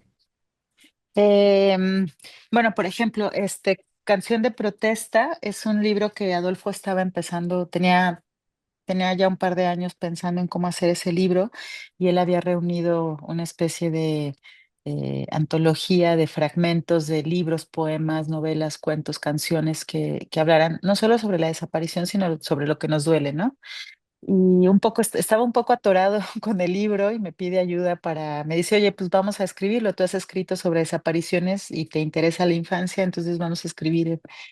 Y, y ahí, digamos que Adolfo tenía un gran trabajo ya de archivo documental y, y yo tenía como una especie de trabajo de campo, como por así decirlo, con muchos años de haber hecho cobertura de desapariciones. Y lo que nosotros hicimos aquí fue em, seleccionar, sí, como que a partir de esas historias reales, seleccionamos algunos detalles para construir cosas de ficción. Y creo que em, como la más clara en ese sentido es el personaje que se llama Gato Montés. Bueno, Lupe es un libro que además muy bonito. La UNAM imprimió muchísimos ejemplares y los está regalando a todos los estudiantes de prepas de la UNAM en su ingreso. Este, y Lupe, bueno, Canción de protesta es, para quien no lo conoce, es la historia de Lupe. Lupe se siente cansada del ambiente hostil que le rodea y es incapaz de encontrar refugio en su propia casa, donde su padre parece estar demasiado ocupado para enterarse de lo que le preocupa. Es así como un buen día Lupe decide marcharse sin rumbo fijo para descubrir que hay muchos otros jóvenes que no se van por su voluntad, sino que son desaparecidos. En el camino encuentra a Gato Montés, un sobreviviente de desaparición forzada, quien le hará darse cuenta de la urgente necesidad de actuar para transformar un mundo, etcétera, etcétera, ¿no? Em, bueno, de aquí la premisa de que Lupe se va de casa, eh, es una premisa que tiene mucho que ver con la realidad. En las estadísticas de desaparición de jóvenes y adolescentes, un gran porcentaje de les jóvenes y adolescentes desaparecidos son personas que se fueron, o sea, que en principio se fueron de casa, ¿no? Se fueron de casa porque estaban intentando huir de otras violencias. O sea, esto que dice el MP de seguro se fue de casa porque tenía problemas es real, pero no exime del delito, o sea, no exime de los siguientes riesgos y obviamente del MP de poner, eh, de tener que hacer su chamba, pero es real que hay una necesidad del, o sea, que hay algo que los jóvenes están reclamando cuando deciden, entre comillas, de irse voluntariamente de su casa, ¿no? Entonces, Adolfo y yo, a pesar de que esto es real, es algo que tenemos mucho miedo de decir, porque sentimos que si lo decimos le estamos dando la razón al MP, que dice, ya ven, se los llevaron por culpa de ustedes, papás, entonces no los tenemos que buscar. Entonces Adolfo y yo decidimos retomar este elemento de la vida real para reivindicar esa llamada de atención o ese reclamo al mundo adulto de cómo está mirando a los adolescentes y también reivindicar este deseo de los adolescentes de sacarse de nuestra mirada castigadora y autoritaria, ¿no? Entonces, por ejemplo, Eduardo, a tu pregunta es un hecho real que está utilizado para inventar a Lupe como personaje. Y el otro es el personaje de Gato Montés. Em, Alguna vez acompañando en una búsqueda de campo en el norte del país, en el grupo, junto con las familias, venía una persona que era muy callada, a diferencia en el libro, Gato Montes habla mucho, pero en la vida real esta persona era muy callada y, y de pronto estábamos en una especie de cerro, se estaba empezando a hacer una búsqueda en unas casas abandonadas, en unos pozos, y de pronto esta persona ya estaba así arriba de un cerro, ¿no? Así en chinga subió y estaba haciendo búsqueda, lo veíamos desde abajo, así, muy tenaz, muy hábil, muy ágil, ¿no? En escalar el cerro, en subir, bajar, no cansarse. Y esta persona, en realidad le dicen araña, pero bueno, nosotros le dijimos gato montés. Y nos contaban las familias que él había sido desaparecido, había sido muy lastimado y torturado y lo habían dado por muerto y lo dejaron tirado en un lugar. Y una señora lo vio tirado y decidió como, pues sí, llamar al hospital o llevarlo al hospital o ayudarlo y se recupera y en agradecimiento a la señora que lo ayudó, decide sumarse a que esta señora encontrara a su hijo, a su nieto, ¿no? O sea, la señora que ayuda a este señor, no es tan joven, en el libro sí es joven, pero en la vida real no es tan joven, estaba buscando a su familiar desaparecido, a un chavo, y entonces en agradecimiento la araña decide sumarse a los colectivos y ayudar en las búsquedas en campo, sobre todo porque es un tipo con mucha agilidad, ¿no? Sube, baja, sube. Y entonces un día platicando Adolfo y yo sobre cómo, sí, sobre y me dijo, oye, no te acuerdas, pero tú, me hizo, creo que fue él hizo la pregunta como, pero tú sabes de alguien que haya regresado, o sea, que haya sido desaparecido y haya regresado. Y claro que pensamos en los testimonios, por ejemplo, que publicó Alejandra Guillén de un joven que fue desaparecido en Tala y que él logra escaparse. Y si pueden googlear Alejandra Guillén, desaparecido Tala, léanlo porque es un trabajo excepcional que hizo ella del testimonio de un joven que fue desaparecido y logró escapar. Pero ella decía, bueno, sí me acuerdo, yo creo que Adolfo esperaba una respuesta como de ese tipo y le dije, sí, conozco a uno y es este señor Araña y pensamos que era, pues que era bonita, o sea, que podía ser una buena idea sumar a Araña, pero le dijimos gato montés porque me dijo Adolfo, ¿y cómo era? Y yo, pues es que subía como un gato montés, ¿no? Muy ágil. Mm. Entonces decidimos incorporar o sí, basarnos en la historia de Araña para crear el personaje de Gato Montés, platicándolo con Leti y con la señora que lo recupera, que no es Leti, es otra señora. Em, y híjole, no, o sea, no sé si, Eduardo, si con esto estoy respondiendo un poco a la preocupación que tienen sobre cómo hacerlo, desde dónde hacerlo. Yo creo que, o sea, yo creo que la ficción en ese sentido, como ayuda a interpelarnos a quienes a veces no nos sentimos interpelados por la desaparición o que ya no queremos, eh, o que ya este mismo relato del que he estado hablando, que se homogeneiza y que termina convirtiéndose en un estereotipo de los desaparecidos, ya nos aleja y no nos acerca, como le pasaba a Alicia con su mamá. Pues yo siento que la ficción permite hacerlo y ahora cómo hacerlo para que sea respetuosa, pues no sé, como yo creo que se vale eh, como utilizar estos recursos y creo que, no sé, como que para mí siempre es importante construir una casita para que lo demás suceda, ¿no? O sea, construir una casita para que Gato Montés pueda ser Gato Montés en el libro, ¿no? Es decir, algo que cuide a los personajes que están inspirados en personas. No sé si eso tiene un poco de sentido para Sí, sí, ustedes. sí. Sí, está bueno. Siempre hago esta pregunta. Ya estoy como que soy muy repetitivo, pero cada vez aprendo cosas nuevas, ¿no? La vez pasada que justo les pregunté lo mismo a Rosario Lucas, la ilustradora, y a Adolfo, la última vez antes de eso se le había preguntado a Sara Uribe a propósito de Antígona González, ¿no? Que bueno, tiene mucho que ver.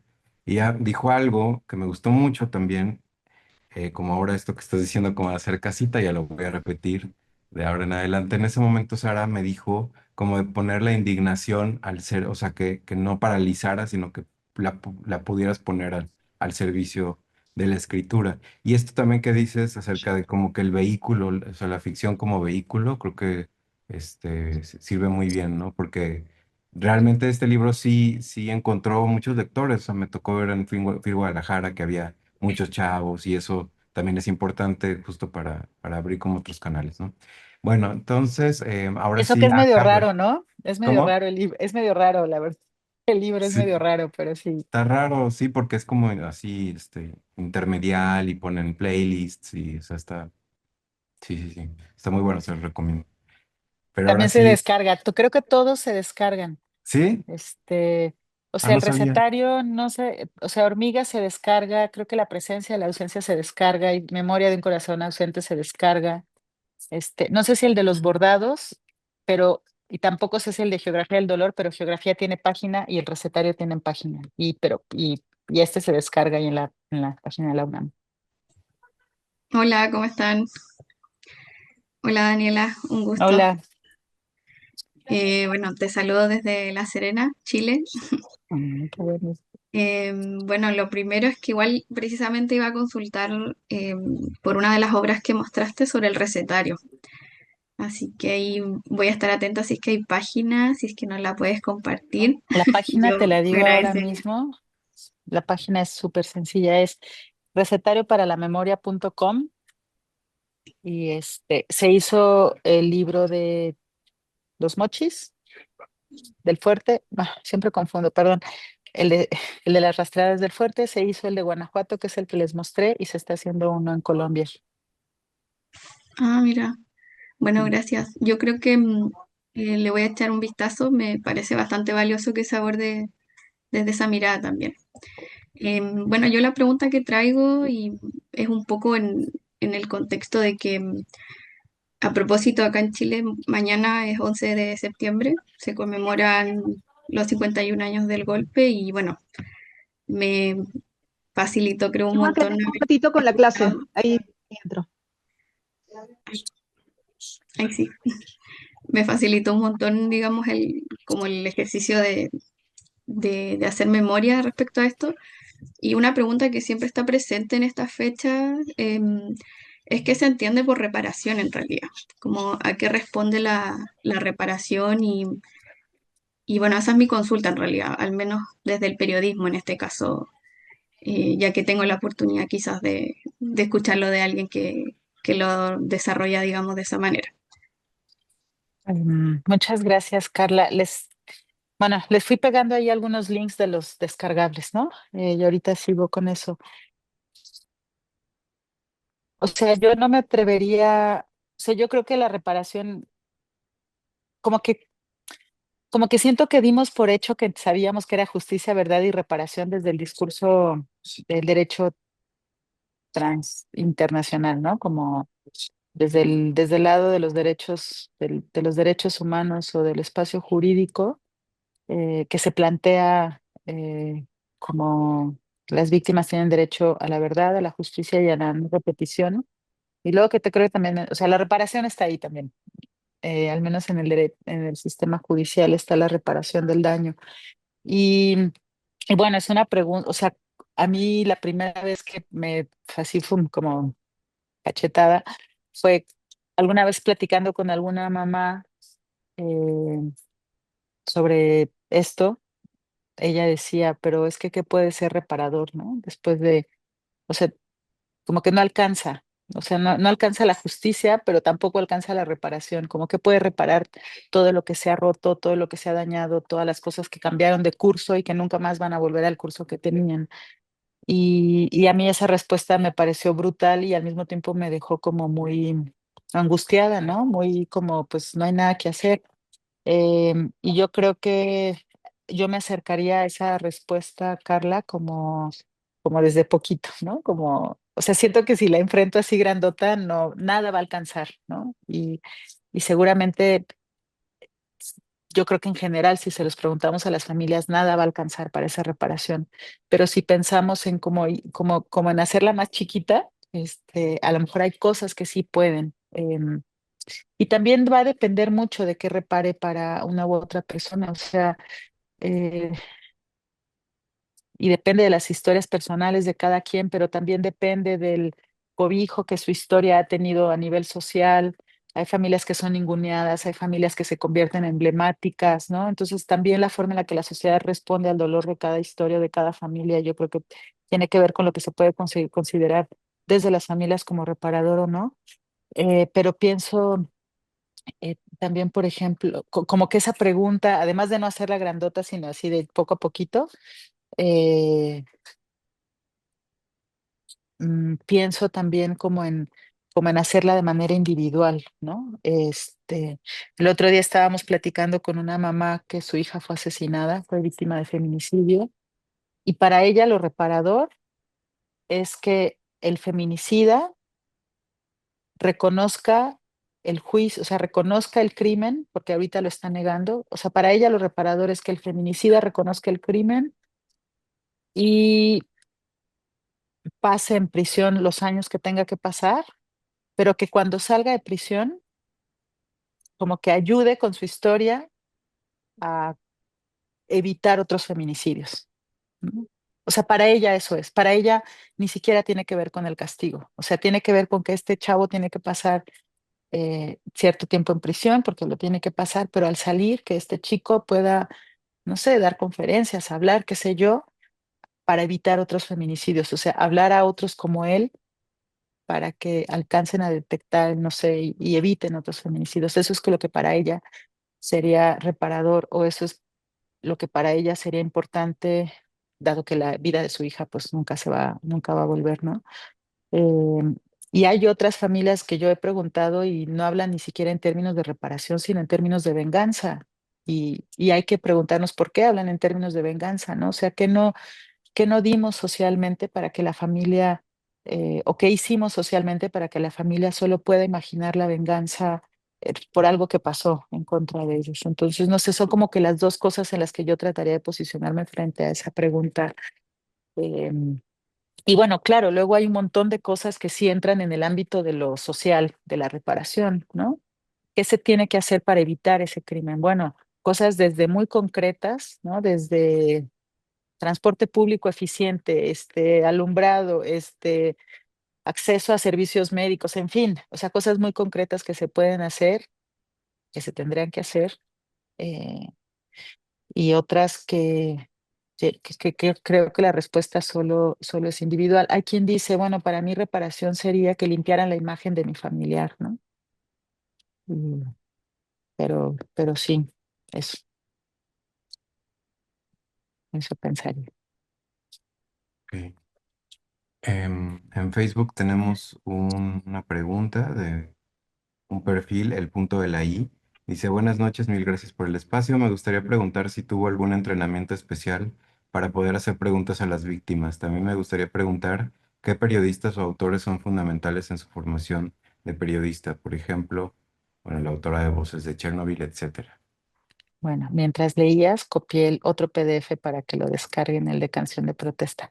Ah, gracias. Este, fíjate, esto es, o sea, la formación que tuvimos, sí, o sea, sí nos hemos formado, pero las primeras veces lo que hicimos, eh, organizadas en la red de periodistas de a pie con Marcela Turati, Daniela Pastrana, Mago Torres, Telma Gómez, Elia Baltasar, te estoy hablando del 2007, como que nuestras primeras enseñanzas era darnos cuenta así enfrente de las personas que nos estábamos equivocando, ¿no? Que estábamos haciendo preguntas revictimizantes, que estábamos dejando entrevistas abiertas con todo el dolor así floreciendo y decir, bueno, gracias, ya nos tenemos que ir, o que iniciábamos preguntas sin tacto porque teníamos prisa, porque tampoco sabíamos cómo, o teníamos miedo y nos queríamos ir rápido de ahí, entonces empezábamos con como sin ningún tipo de cuidado. Eh, Marcela cuenta que alguna vez entró a un salón de clases a preguntar sobre una compañerita, no recuerdo si la habían matado o la habían desaparecido, y que hace la pregunta al salón y todo el salón se pone a llorar. Este, lo cuenta con esta risa que tengo ahora porque, pues sí, es una risa un poco de torpeza, ¿no? De cómo hacíamos las cosas. Y así empezó y después fue como, pues no, en la escuela obviamente no nos prepararon para esto, entonces empezar a buscar de manera muy, eh, o sea, creo que la primera formación nos las dieron las mismas familias, como con la evidencia de su respuesta ante nuestra torpeza, ¿no? Después de manera muy explícita nos decían, por ejemplo, yo recuerdo mucho una entrevista con Mirna de las rastreadoras del fuerte, en donde yo le decía, no, sí, cuando van y encuentran huesos. Me decía, bueno, yo no quisiera llamarles huesos, para nosotros son tesoros. Y yo, bueno, sí, tesoros. Y seguía y volvía a decirle huesos, ¿no? Y ella me volvía a decir que son tesoros. Entonces, como que en la entrevista me estuvo corrigiendo, eh, y le agradezco mucho que lo haya hecho porque, pues sí, fue como, no puedes estar, o sea, como poner atención en eso, ¿no? Carolina Robledo, que es una antropóloga, también cuenta una historia que alguna vez ella presentó su trabajo de investigación sobre el tratamiento de los cuerpos de los desaparecidos, y creo que sí fue ella, si me equivoco, perdón, Caro. Pero bueno, y bueno, planteaban que habían presentado, sí, su PowerPoint con los estudios y todo en un foro donde había académicos y donde había estudiantes y había familias, y ella y hablaban en esa presentación sobre la basurización de los cuerpos, ¿no? Es decir, el tratamiento que se les hacía a los cuerpos de los desaparecidos, y la académica lo había nombrado así.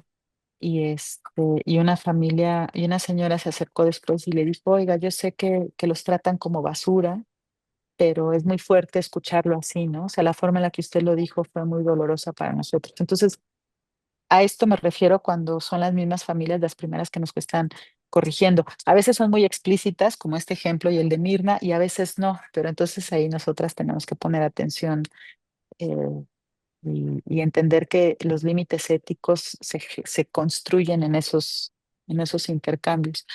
Y bueno, ya después de manera muy, sí, muy precisa, pues estuvimos intentando capacitarnos, por ejemplo, para hacer periodismo de infancias y violencia. eh, eh, Vino una periodista colombiana que tenía muchos años trabajando sobre infancia y violencia. Para trabajar un poco sobre desapariciones, vino Patricia Nieto también de Colombia a darnos un taller, este, como de cómo hacerlo y así, ¿no? O sea, ha habido una formación como muy desde la experiencia de otros compañeros y desde nuestra experiencia equivocándonos y leyendo cosas también. Yo le he pedido como consejos a amigas o amigos terapeutas de qué hacer, cómo hacer, más o menos entender que una entrevista tiene que tener, pues sí, como una salida que no sea así toda como como con la piel viva, sino que trate de cerrar como de una manera más cuidadosa.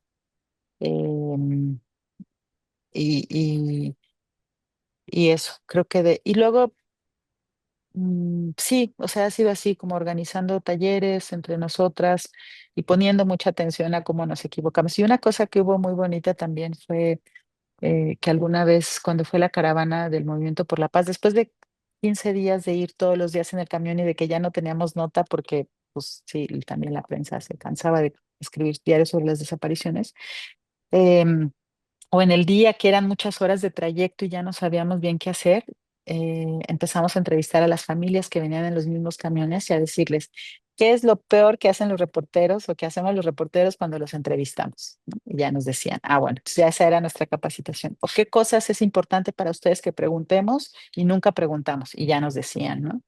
Entonces, esa fue otra forma de capacitarnos. Y la otra pregunta, eran Eran dos. de autores que... Bueno, de periodismo, Sí, pues, híjole, obviamente, bueno, a las que ya mencioné aquí, a ver, bueno, está obvio Mónica González, está Marcela Turati, Alejandra Guillén, está Patricia Nieto en Colombia, que hace un trabajo muy, muy importante, hizo un trabajo bellísimo con los CNN del Río Magdalena, obvio, el trabajo de Alexiana Alexievich, ajá, ajá, Svetlana. Svetlana Alexievich. Ajá. Para nosotras, cuando salió su libro, el de La guerra no tiene rostro de mujer, fue como súper, súper inspirador. Este, sobre todo fue muy reivindicado, o sea, nos ayudó a reivindicar que las cosas en las que poníamos atención de la vida cotidiana eran importantes, ¿no? Porque no solo en la cobertura de violencia, sino en la cobertura de los temas sociales, los periódicos generalmente ninguneaban la nota social y se iba al fondo.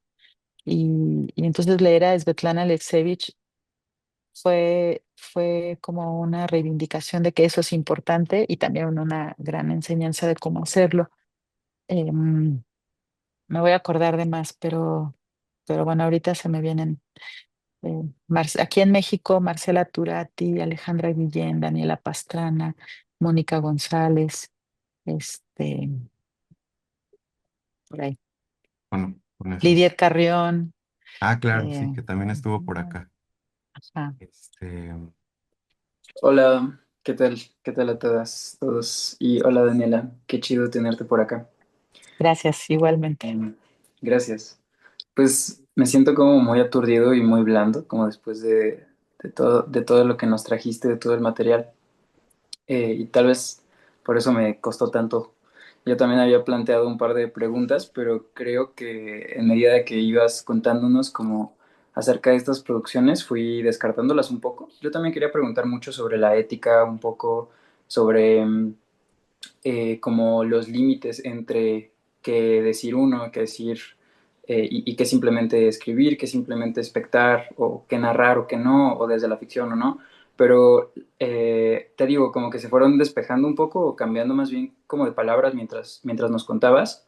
Y quisiera como primero contarte que me gustó y me dejó mucho pensando esta cuestión como tú la pones, como sobre la mediación, o sea, como creo que tú lo pusiste en esos términos, la mediación que tiene uno para con el texto y para con las personas víctimas, ¿no? Lo que me quedé pensando al respecto es un poco que normalmente la mediación ocurre como en la diplomacia, no sé, internacional, ¿no? Como eh, la mediación ocurre por una persona que, o por un ente que no está necesariamente en el conflicto, ¿no? Que está cerca, que lo expecta, que está alrededor y que tiene algún interés de que se resuelva o que pase algo con él, que gestionarlo. Y solo no sé con certeza como cuál es mi postura al respecto, pero quisiera como decirte que pensé mucho contigo que estas son las verdaderas tensiones. O sea, me respondí a mí mismo la duda respecto a eso, como que las verdaderas tensiones entre lo ético, lo que se debe narrar o lo que no. Creo que es una cuestión de cercanía, lejanía, es una cuestión de experimentar o no como estas vivencias. Y me hizo pensar también como que, pues, no sé hasta qué punto coexistimos realmente como con este tipo de dolores cuando no somos víctimas por estar como pues en un país donde sucede sistemáticamente, o en países donde sucede sistemáticamente, o en realidades, o en una realidad donde pues pasa, ¿no? Y bueno, eso solo es un trip al respecto, pero como también tengo una pregunta concreta, que quién sabe qué tan concreta es en realidad para ti, y tiene que ver mucho con las infancias alrededor de esto. Y es que como hasta donde me quedo ahora en este punto de la conversación, es como que en realidad para el periodismo y hasta para la literatura que se produce sobre estos temas de violencia, las infancias existen, ¿no? En tanto sus experiencias, en tanto pues narrar lo que sucede con ellas o que ellas mismas se narran, ¿no? Pero quisiera preguntar también como qué tan posible es que sean sujeto de estas, o sea, que sean el objetivo de estas producciones y no sé, Mm. todo al respecto de ello. O sea, si son producciones necesariamente paternalistas, o más bien qué herramientas podemos tener o qué herramientas podemos buscar y desarrollar para que no lo sean. Y si, ajá, cómo pueden existir, si es que pueden existir. No sé, o sea, tú sabes más qué responder de lo que yo sé que preguntar. No, Pero, tampoco. No, pero aquí platicamos, Tony. Híjole, sobre cómo hacer producciones no paternalistas, o sea, fue algo que, por ejemplo, teníamos súper consciente Adolfo y yo cuando nos sentábamos a trabajar sobre canción de protesta. Em, por eso para nosotros fue importante, o sea, como base del libro, reivindicar el enojo de Lupe ante su padre, ¿no? Que para nosotros era como reivindicar el enojo de los adolescentes ante un mundo adulto que es así, que es castigador, que es omnipresente, que es muy grandote, que es una sombra, que es autoritario, que no escucha, que solo escucha, como dice Christian en el libro de Hormigas contra Gigantes, solo pone atención cuando las cosas, cuando uno la caga, ¿no? No cuando uno necesita cariño, solo ponen atención cuando los chicos se equivocan. Y bueno, o sea, en el caso de canción de protesta de manera así muy específica, por ejemplo, Adolfo, él trabaja, tiene una experiencia muy grande en literatura infantil y juvenil, y entonces él trabaja como una especie de consejo de ancianos jóvenes, ¿no? O sea, tiene un consejo de jóvenes con quienes consulta, rebota todo el tiempo las miradas, las escrituras, los lenguajes, los lugares que visitan, las cosas que ven, las cosas que escuchan y me parece que y entonces de manera constante el libro se estuvo como rebotando con ellos y creo que eso es un primer ejercicio, pues como saber a quién preguntarles, ¿no? Para no hacer una literatura paternalista. Y bueno, a lo mejor, o sea, o sea, creo que a lo mejor el libro de Hormigas entre Gigantes puede ayudar en eso. Creo que o sea, puede ayudar como a pensar esto junto contigo, Tony, y pensarlo en voz alta porque tú dices que no tienes la pregunta y yo tampoco la respuesta, pero sabemos como de qué queremos conversar. Y, y creo que, em, o sea, yo una cosa que aprendí escuchando a las chicas que se entrevistaron en Hormigas entre Gigantes, pues es un reclamo muy claro a que se les quería ocultar la verdad, ¿no? A que no se les dejaba ser partícipes de esto. Eh, y en ese ocultarse y en ese darse cuenta se rompía, o sea, no solo estaba el horror de la desaparición, sino también la decepción de la falta de confianza y de creer que siempre habían estado en un lugar seguro, pero después de darse cuenta que ese lugar seguro, que era la casa, y en donde el adulto mentía para protegerlos, pues en realidad no era lo que ellos creían, ¿no? O sea, como una especie de doble darse cuenta. Y, y bueno, en el caso de ellos que están viviendo como de manera concreta la desaparición de sus familiares, había ese reclamo de no nos dijeron, no nos dejaron participar, no nos escucharon, ¿no? Entonces, o sea, yo pondría atención en lo que ellos están diciendo como para tratar de responder tu pregunta. Em, y por otro lado, en tanto a las infancias o adolescentes que no son parte, o sea, que no tienen una relación directa con la desaparición porque no tienen un familiar desaparecido, pues es algo que siempre pensamos varias amigas mamás y yo sobre sobre qué tanto hablarles del horror o cómo o dónde, ¿no? Y todo el tiempo está esa conversación. O sea, yo algo que tengo muy presente es que quiero que mis hijas sean conscientes del mundo, pero al mismo tiempo quiero que confíen en él, ¿no? Y es muy difícil que las dos cosas empaten porque ser consciente del mundo con una mamá reportera implica que se estén dando cuenta todo el tiempo de cosas horribles, ¿no? Entonces, ¿cómo le dices a un niño que confía en un mundo que lo único que te enseña son cosas horribles? Y por ejemplo, yo se lo pregunto, y ahora con el genocidio en Gaza es algo que hemos pensado mucho amigas y amigos, papás, pero ¿cómo se los presentamos? ¿Qué les decimos? ¿Qué no les decimos? ¿Cómo les contamos? Les hacemos ver sus privilegios frente a eso, el típico come porque los niños en África no tienen comida que nos decían nuestros papás. Y un poco nuestra conclusión o lo que he ido entendiendo es que, o sea, como que hay que, como que acompañemos su curiosidad, ¿no?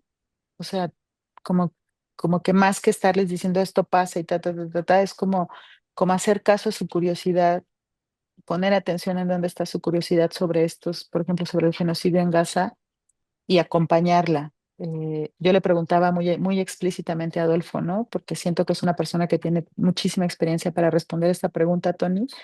Yo le preguntaba, oye, manito, tú que eres así mediador con infancias, o sea, ¿qué me recomiendas? ¿Qué libros me recomiendas? ¿O qué me recomiendas para las niñas y Gaza y genocidio? Y me decía, respóndeles a partir de su curiosidad, ¿no? A partir de donde te estén preguntando ellas.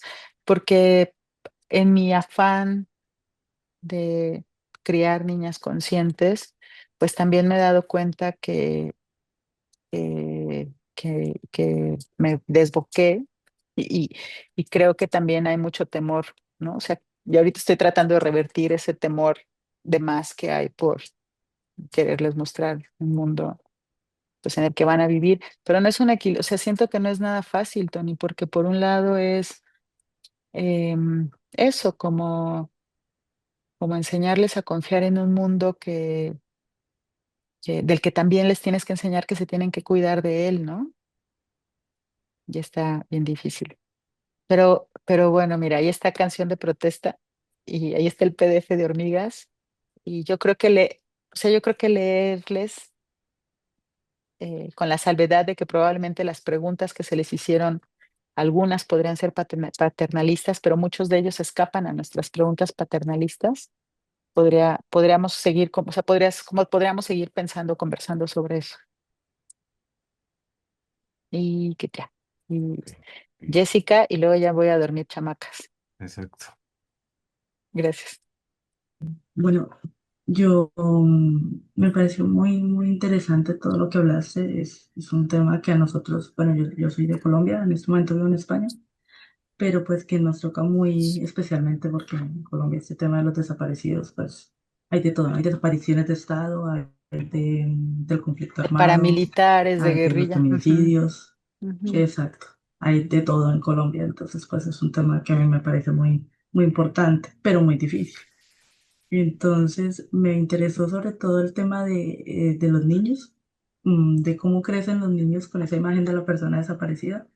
eh, Porque hemos visto en Colombia, por ejemplo, los hijos de los secuestrados o de los asesinados por el Estado, bueno, cómo han crecido como a imagen y semejanza de esa persona creada, de un relato de una persona, ¿no? Que no conociste. Y me gustó cuando lo que mencionaste de la mujer que veía a su madre, creo, como en un pedestal, que no podía relacionarse con ella.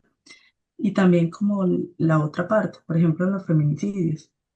Me recordó que hace poco leí Casas Vacías de Brenda Navarro, que además la mencionaste también, y en ese libro hay como una historia sobre un feminicidio y la niña le niegan como el contacto con la familia del padre, que es el asesino, y ella en algún momento quiere tener una relación con su padre. Entonces yo pensaba leyendo ese libro que, bueno, el tipo, aparte de ser un femicida, también fue un padre, y de pronto la niña lo recuerda hasta como un buen padre de pronto tuvo una buena relación con él. Entonces, ¿cómo tratar con los niños como esas dos partes, ¿no? El hecho de que no puedes relacionarte bien con la persona desaparecida porque no puedes decir nada malo de ella. Como se dice en Colombia, no, no hay muerto malo, ¿no? Todo lo de esa persona es como que era perfecta, como que no tenía Ujú. ningún defecto y realmente no conoces a esa persona. Y también el otro lado, cómo relacionarse con el que te hizo tanto daño y cómo de pronto ver hasta alguna luz en esa persona debe ser muy difícil. Pues tratar eso y en este libro que nos mencionaste, pues lo leeré, me pareció muy bonito. Entonces, más que una historia, más que una pregunta, era como, sí, como hacer comentario que gracias por contarnos todos estos, traernos todos estos trabajos. Me parece un tema muy difícil de tratar.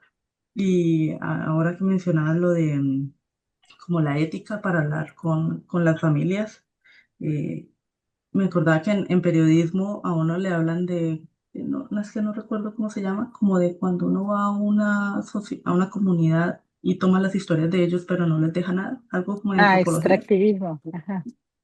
Eso, sí. O sea, hasta qué punto de pronto el trabajo que uno hace como cronista, porque pues a mí me interesa mucho la crónica, ¿es extractivismo o no lo es? ¿Cómo manejar de pronto eso? Esa de pronto sería mi pregunta, pero ya la has Ahí hablado un poco antes cuando hablaste de la ética. es una pregunta grandísima, Jessica, porque bueno, a ver, sobre los niños, sí, las infancias, o sea, yo creo que vale la pena que le eches un ojo al de hormigas, lo puse ahí en en Ujú. el Zoom, el link, porque puedes ver las perspectivas, son 8 personas, 4 adultos que fueron niños cuando sus padres fueron desaparecidos durante la Guerra Sucia y que tenían, sus padres desaparecidos tenían un perfil muy claro que eran ser guerrilleros, combatientes, insurgentes, ¿no? Muchos de la Liga Comunista. Y las desapariciones de ahora, hay desapariciones, son cuatro niños, niñas que son, bueno, hay más porque son 3 de ellos entrevistan a los 2 hermanos, o sea, son 7 chicos entrevistados con hijos de desaparecidos del presente, en donde hay desde desapariciones inexplicables, es decir, no sé, iban en una carretera y los detuvieron y se los llevaron, desapariciones vinculadas al feminicidio también.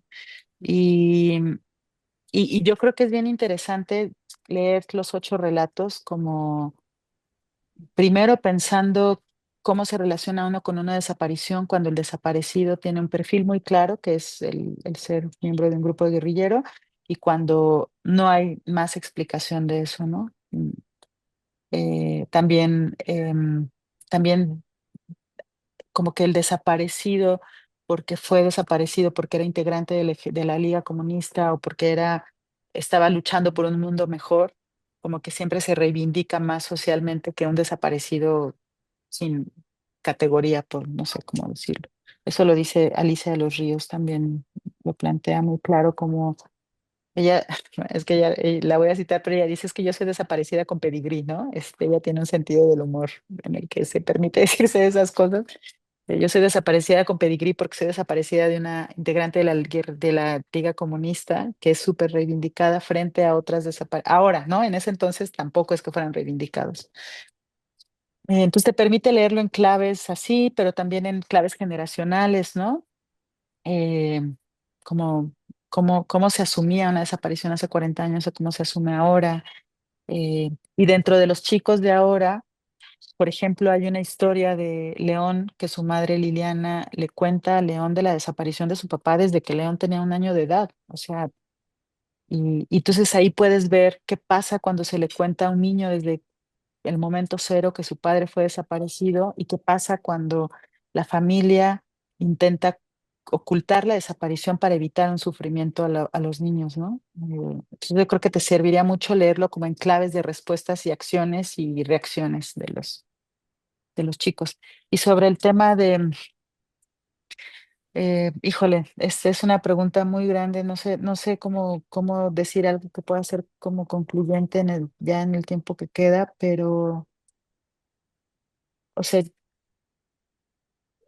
yo no me había, o sea, desde el periodismo, esa pregunta casi no estaba presente porque nuestro deber ser es ir, preguntar e informar, ¿no?